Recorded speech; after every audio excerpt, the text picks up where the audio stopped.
ನಮಸ್ಕಾರ ಸ್ನೇಹಿತರೆ, ಹೃದಯ ಕನ್ನಡ ವ್ಲಾಗ್ಸ್ಗೆ ಸ್ವಾಗತ. ಶ್ರಾವಣ ಮಾಸದಲ್ಲಿ ಮಾಡುವಂತಹ ಶಿವಪೂಜೆ ಆಗಿರಬಹುದು, ರುದ್ರಾಭಿಷೇಕ ಆಗಿರ್ಬೋದು, ಅಥವಾ ನಾವು ಪಠಿಸುವಂತಹ ಶಿವಮಂತ್ರಗಳ ಆಗಿರ್ಬೋದು, ಹೆಚ್ಚು ಪ್ರಯೋಜನಕಾರಿಯಾಗಿರ್ತವೆ. ಶ್ರಾವಣ ಮಾಸದಲ್ಲಿ ಶವಿ ಪೂಜೆ ಅಥವಾ ರುದ್ರಾಭಿಷೇಕ ಮಾಡೋದು ಹೇಗೆ, ರುದ್ರಾಭಿಷೇಕ ಮಾಡಲು ಯಾವೆಲ್ಲ ವಸ್ತುಗಳು ನಮಗೆ ಬೇಕಾಗತ್ತೆ, ಯಾವ ಮಂತ್ರಗಳನ್ನು ನಾವು ಪಠನೆ ಮಾಡಬೇಕಾಗತ್ತೆ ಅನ್ನೋ ಎಲ್ಲ ವಿಷಯವನ್ನು ಈ ವಿಡಿಯೋದಲ್ಲಿ ನೋಡೋಣ. ಮುಖ್ಯವಾಗಿ ಶ್ರಾವಣ ಮಾಸ ಅಂತಂದ್ರೇ ಶಿವನ ಮಾಸ. ಶ್ರಾವಣ ಮಾಸದಲ್ಲಿ ಶಿವನು ಸೃಷ್ಟಿಯ ಸಂರಕ್ಷಣೆಯ ಕಾರ್ಯವನ್ನು ತೆಗೆದುಕೊಳ್ತಾನೆ. ಈ ಮಾಸದಲ್ಲಿ ಶಿವಭಕ್ತರು ಉಪವಾಸ ವ್ರತವನ್ನು ಮಾಡಿ ಶಿವನನ್ನು ಪೂಜಿಸ್ತಾರೆ. ಹಾಗೆ ಶಿವ ದೇವಾಲಯಗಳಿಗೆ ಭೇಟಿ ನೀಡ್ತಾರೆ. ಈ ಮಾಸದಲ್ಲಿ ಶಿವನೊಂದಿಗೆ ತಾಯಿ ಪಾರ್ವತಿಯ ಆಶೀರ್ವಾದವನ್ನು ಪಡೆದುಕೊಳ್ಳೋದಕ್ಕಾಗಿ ಪ್ರತಿ ಶ್ರಾವಣ ಮಂಗಳವಾರದಂದು ಮಂಗಳ ಗೌರಿ ವ್ರತವನ್ನು ಆಚರಣೆ ಮಾಡುವ ಮೂಲಕ ಪಾರ್ವತಿ ದೇವಿಯನ್ನು ಪೂಜೆ ಮಾಡ್ತಾರೆ. ಈ ಮಾಸದಲ್ಲಿ ಶಿವನನ್ನ ವಿಧಿವಿಧಾನಗಳ ಪ್ರಕಾರ ಪೂಜೆ ಮಾಡಲಾಗತ್ತೆ ಮತ್ತು ರುದ್ರಾಭಿಷೇಕವನ್ನ ಮಂತ್ರವನ್ನ ಪಠನೆ ಮಾಡಲಾಗತ್ತೆ. ರುದ್ರಾಭಿಷೇಕ ಮಾಡೋ ಮುಂಚೆ ಕೆಲವು ಸಾಮಗ್ರಿಗಳನ್ನು ನಾವು ರೆಡಿಯಾಗಿ ಇಟ್ಕೊಂಡಿರಬೇಕು. ಶ್ರಾವಣ ಮಾಸದಲ್ಲಿ ಶಿವ ಪೂಜೆಯನ್ನು ಮಾಡೋದ್ರೊಂದಿಗೆ ರುದ್ರಾಭಿಷೇಕ ಮಾಡೋದು ಕೂಡ ತುಂಬಾನೇ ಮಹತ್ವಪೂರ್ಣವಾಗಿದೆ. ನಾವು ಕೂಡ ಶ್ರಾವಣ ಮಾಸದಲ್ಲಿ ಶಿವನಿಗೆ ರುದ್ರಾಭಿಷೇಕವನ್ನು ಮಾಡಲು ಬಯಸಿದ್ರೆ ಅದಕ್ಕೂ ಮುನ್ನ ಕೆಲವೊಂದು ವಸ್ತುಗಳನ್ನು ನಾವು ಸಂಗ್ರಹಿಸಿಟ್ಕೊಳ್ಬೇಕಾಗತ್ತೆ. ರುದ್ರಾಭಿಷೇಕ ಮಾಡೋದಕ್ಕಾಗಿ ಎಲ್ಲ ವಸ್ತುಗಳು ಅವಶ್ಯಕವಾಗಿರುತ್ತವೆ. ಅದು ಯಾವ್ಯಾವು ಅಂತಂದರೆ ದೀಪ, ತುಪ್ಪ, ಎಣ್ಣೆ, ಸಿಂಧೂರ, ಬತ್ತಿ, ಹೂವುಗಳು, ಬಿಳಿ ಹೂವುಗಳು, ಬಿಲ್ವಪತ್ರೆ, ಹಾಲು, ಶ್ರೀಗಂಧದ ಪೇಸ್ಟ್, ಧೂಪ, ಕರ್ಪೂರ, ಅಗರಬತ್ತಿಗಳು, ಗಂಗಾಜಲ ಮತ್ತು ನೀರನ್ನು ಸಿದ್ಧ ಮಾಡಿ ಇಟ್ಕೊಳ್ಬೇಕಾಗತ್ತೆ. ಹಾಗೆ ಶ್ರಾವಣ ಮಾಸದಲ್ಲಿ ಯಾವ ರೀತಿ ನಾವು ರುದ್ರಾಭಿಷೇಕ ಮಾಡಬೇಕು ಅನ್ನೋದಾದರೆ, ಶಿವನಿಗೆ ನಾವು ರುದ್ರಾಭಿಷೇಕವನ್ನು ಮಾಡೋ ಮುಂಚೆ ಗಣಪತಿ ಪೂಜೆಯನ್ನು ಮಾಡಬೇಕಾಗತ್ತೆ. ನಂತರ ರುದ್ರಾಭಿಷೇಕ ಮಾಡುವ ಪ್ರತಿಜ್ಞೆ ತೆಗೆದುಕೊಳ್ಬೇಕಾಗತ್ತೆ. ಅಂದರೆ ನಾವು ಯಾಕೆ ರುದ್ರಾಭಿಷೇಕವನ್ನು ಮಾಡ್ತಾ ಇದ್ದೀವಿ ಅನ್ನುವಂತಹ ಪ್ರತಿಜ್ಞೆಯನ್ನು ತಗೊಳ್ಬೇಕಾಗತ್ತೆ. ಇದರ ನಂತರ ಶಿವ, ತಾಯಿ ಪಾರ್ವತಿ ಸೇರಿದಂತೆ ಎಲ್ಲ ದೇವರುಗಳು ಮತ್ತು 9 ಗ್ರಹಗಳನ್ನು ಧ್ಯಾನಿಸುವ ಮೂಲಕ ರುದ್ರಾಭಿಷೇಕವನ್ನು ಯಾವ ಕಾರಣಕ್ಕಾಗಿ ಮಾಡ್ತಿದ್ದೇವೆ ಅನ್ನೋದನ್ನು ನಾವು ಮನಸ್ಸಲ್ಲಿ ಹೇಳ್ಕೊಳ್ಬೇಕಾಗತ್ತೆ. ಇದಾದ ನಂತರ ರುದ್ರಾಭಿಷೇಕವನ್ನು ಪ್ರಾರಂಭಿಸಬೇಕಾಗತ್ತೆ. ರುದ್ರಾಭಿಷೇಕ ಮಾಡಲು ಶಿವಲಿಂಗವನ್ನು ಉತ್ತರ ದಿಕ್ಕಿನಲ್ಲಿ ಪ್ರತಿಷ್ಠಾಪನೆ ಮಾಡಬೇಕಾಗತ್ತೆ. ನಾವು ಮನೆಯಲ್ಲಿ ರುದ್ರಾಭಿಷೇಕ ಏನಾದರೂ ಮಾಡ್ತಾ ಇದ್ದರೆ ಅದಕ್ಕಾಗಿ ನಾವು ಮಣ್ಣಿನಿಂದ ಶಿವಲಿಂಗವನ್ನು ಮಾಡಿ ಅಭಿಷೇಕವನ್ನು ಮಾಡಬೇಕಾಗತ್ತೆ. ಮಣ್ಣು ಇಲ್ಲ ಅಂತ ಅಂದರೆ ಇಷ್ಟಲಿಂಗವನ್ನು ಸಹ ಮನೆಯಲ್ಲಿ ತಂದಿಟ್ಕೊಂಡು ಪೂಜೆ ಮಾಡಬಹುದು. ರುದ್ರಾಭಿಷೇಕ ಮಾಡೋ ಸಮಯದಲ್ಲಿ ನಮ್ಮ ಮುಖವು ಪೂರ್ವದ ಕಡೆ ಇರಬೇಕಾಗತ್ತೆ. ಗಂಗಾಜಲದಿಂದ ಶಿವಲಿಂಗಕ್ಕೆ ಮೊದಲು ಅಭಿಷೇಕ ಮಾಡಬೇಕಾಗತ್ತೆ. ಇದರ ನಂತರ ರುದ್ರಾಭಿಷೇಕ ಪೂಜೆಯಲ್ಲಿ ಬಳಸಲು ಬೇಕಾದ ವಸ್ತುಗಳನ್ನು ಶಿವಲಿಂಗಕ್ಕೆ ಅರ್ಪಿಸಬೇಕಾಗತ್ತೆ. ಕೊನೆಯದಾಗಿ ಶಿವನಿಗೆ ಪ್ರಸಾದವನ್ನು ಅರ್ಪಿಸಿ, ಅಂದರೆ ನೈವೇದ್ಯವನ್ನು ಅರ್ಪಿಸಿ ಕರ್ಪೂರದಿಂದ ಆರತಿಯನ್ನು ಮಾಡಬೇಕಾಗತ್ತೆ.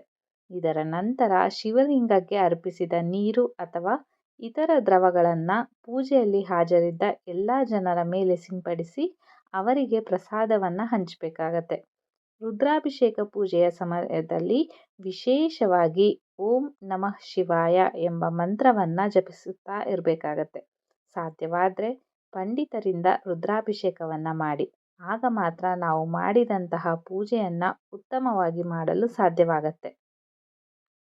ಇನ್ನು ನಾವು ಮುಖ್ಯವಾಗಿ ಶ್ರಾವಣ ಮಾಸದಲ್ಲಿ ಯಾಕೆ ರುದ್ರಾಭಿಷೇಕವನ್ನು ಮಾಡಬೇಕು ಅನ್ನೋದಕ್ಕೂ ಒಂದು ಇತಿಹಾಸ ಇದೆ.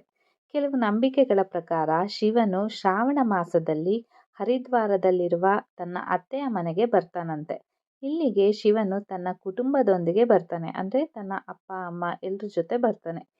ಅಲ್ಲಿ ಇರುವಂತಹ ದಕ್ಷ ದೇವಾಲಯದಲ್ಲಿ ಶಿವ ಮತ್ತು ತಾಯಿ ಸತಿ ವಿವಾಹವಾದರು ಎಂಬ ಪೌರಾಣಿಕ ನಂಬಿಕೆ ಇದೆ.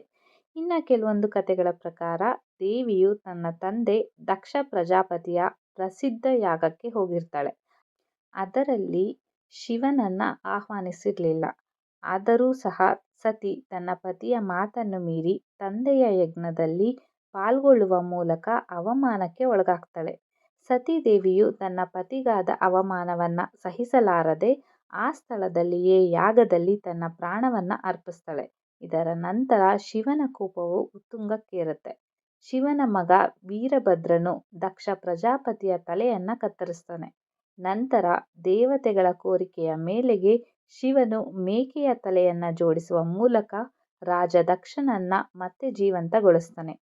ತನ್ನ ಅಹಂಕಾರಕ್ಕಾಗಿ ಕ್ಷಮೆಯಾಚಿಸುತ್ತಾ ದಕ್ಷ ಪ್ರಜಾಪತಿಯು ಪ್ರತಿ ವರ್ಷ ಶ್ರಾವಣ ಮಾಸದಲ್ಲಿ ತನ್ನ ಕುಟುಂಬದೊಂದಿಗೆ ಇಲ್ಲಿ ನೆಲೆಸುತ್ತೇನೆ ಮತ್ತು ಅವರಿಗೆ ಸೇವೆ ಮಾಡಲು ಅವಕಾಶವನ್ನು ನೀಡ್ತೇನೆ ಅಂತ ಶಿವನಿಂದ ವರವನ್ನು ಬೇಡ್ಕೊಳ್ತಾನೆ.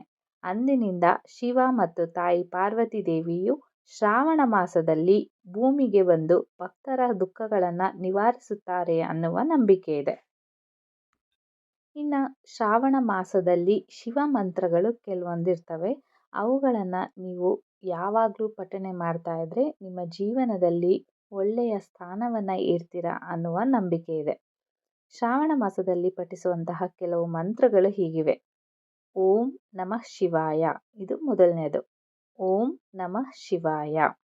ಇನ್ನು ಎರಡನೇದು ಓಂ ತತ್ಪುರುಷಾಯ ವಿದ್ಮಹೇ ಮಹಾದೇವಾಯ ಧೀಮಹಿ ತನ್ನೋ ರುದ್ರಃ ಪ್ರಚೋದಯಾತ್. ಮತ್ತೊಂದು ಸಲ ಹೇಳ್ತೀನಿ. ಓಂ ತತ್ಪುರುಷಾಯ ವಿದ್ಮಹೇ ಮಹಾದೇವಾಯ ಧೀಮಹಿ ತನ್ನೋ ರುದ್ರಃ ಪ್ರಚೋದಯಾತ್. ಇನ್ನೂ ಬೇರೆ ಬೇರೆಯಾದಂತಹ ಕೆಲವು ಮಂತ್ರಗಳು ಇವೆ. ಆದರೆ ಈ ಮಂತ್ರಗಳು ಸ್ವಲ್ಪ ಈಸಿ ಇರೋದ್ರಿಂದ ನೀವು ಯಾವಾಗಲೂ ಇದನ್ನು ಪಠನೆ ಮಾಡೋದ್ರಿಂದ ಶಿವನ ಮೆಚ್ಚುಗೆಗೆ ಪಾತ್ರರಾಗಬಹುದು. ಹಾಗೆಯೇ ಶಿವನಿಂದ ತಮ್ಮೆಲ್ಲರ ಇಷ್ಟಾರ್ಥ ಸಿದ್ಧಿಗಳನ್ನು ಈಡೇರಿಸ್ಕೊಳ್ಬಹುದು. ಈ ಶ್ರಾವಣ ಮಾಸದಲ್ಲಿ ಶಿವ ಪೂಜೆಯನ್ನು ರುದ್ರಾಭಿಷೇಕದೊಂದಿಗೆ ಮಾಡಬೇಕಾಗುತ್ತೆ. ಆಗ ನಾವು ಮಾಡಿದಂತಹ ಪೂಜೆಯ ಫಲವನ್ನು ಪಡ್ಕೊಳ್ತೀವಿ. ಹಾಗೆಯೇ ಈ ಮಾಸದಲ್ಲಿ ನಾವು ಶಿವನಾಮವನ್ನು ಜಪಿಸ್ತಾ ಇರಬೇಕಾಗತ್ತೆ. ಹಾಗೆಯೇ ಎಷ್ಟು ಸಾಧ್ಯವಾಗುತ್ತೋ ಅಷ್ಟೂ ಸಲ ಶಿವ ಮಂತ್ರಗಳನ್ನು ಪಠನೆ ಮಾಡ್ತಾ ಇರಬೇಕಾಗತ್ತೆ. ಸೊ ನೋಡಿದ್ರಲ್ಲ ಫ್ರೆಂಡ್ಸ್, ಇದು ಶ್ರಾವಣ ಮಾಸದಲ್ಲಿ ನಾವು ಯಾವ ರೀತಿ ರುದ್ರಾಭಿಷೇಕವನ್ನು ಮಾಡಬೇಕು, ಹಾಗೆ ರುದ್ರಾಭಿಷೇಕ ಮಾಡೋದ್ರಿಂದ ನಮಗೆ ಯಾವ ಪ್ರಯೋಜನ ಆಗುತ್ತೆ, ಹಾಗೆಯೇ ಯಾವ ಶಿವ ಮಂತ್ರಗಳನ್ನು ನಾವು ಜಪಿಸ್ತಾ ಇರಬೇಕು ಅನ್ನೋ ಎಲ್ಲ ವಿಷಯವನ್ನು ನೋಡಿದ್ದೀರಾ. ಈ ವಿಡಿಯೋದಲ್ಲಿನ ಮಾಹಿತಿ ನಿಮಗೆ ಇಷ್ಟ ಆಯಿತು ಅಂತ ಭಾವಿಸಿದ್ದೀನಿ. ಇಷ್ಟ ಆದಲ್ಲಿ ನಮ್ಮ ವಿಡಿಯೋಗೆ ಒಂದು ಲೈಕ್ ಕೊಟ್ಟು ಈ ಮಾಹಿತಿಯನ್ನು ನಿಮ್ಮ ಸ್ನೇಹಿತರೊಂದಿಗೆ ಹಾಗೆ ನಿಮ್ಮ ಸಂಬಂಧಿಕರೊಂದಿಗೆ ಕೂಡ ಹಂಚ್ಕೊಳ್ಳಿ ಅಂತ ಹೇಳ್ತಾ ಇದ್ದೀನಿ. ಜೊತೆಗೆ ನಮ್ಮ ಚಾನಲ್ಗೆ ಇನ್ನೂ ಕೂಡ ಸಬ್ಸ್ಕ್ರೈಬ್ ಮಾಡಿಲ್ಲ ಅಂತಂದರೆ ದಯವಿಟ್ಟು ಸಬ್ಸ್ಕ್ರೈಬ್ ಮಾಡೋದನ್ನು ಮರಿಬೇಡಿ. ನಿಮ್ಮ ಅನಿಸಿಕೆ ಅಭಿಪ್ರಾಯಗಳನ್ನು ಎಲ್ಲನೂ ಕಮೆಂಟ್ ಬಾಕ್ಸ್ ಮೂಲಕ ತಿಳಿಸ್ಕೊಡಿ. ನಾನು ಮತ್ತೆ ಮುಂದಿನ ವಿಡಿಯೋದಲ್ಲಿ ಹೊಸ ಮಾಹಿತಿಯನ್ನು ನಿಮ್ಮ ಮುಂದೆ ತರ್ತೀನಿ.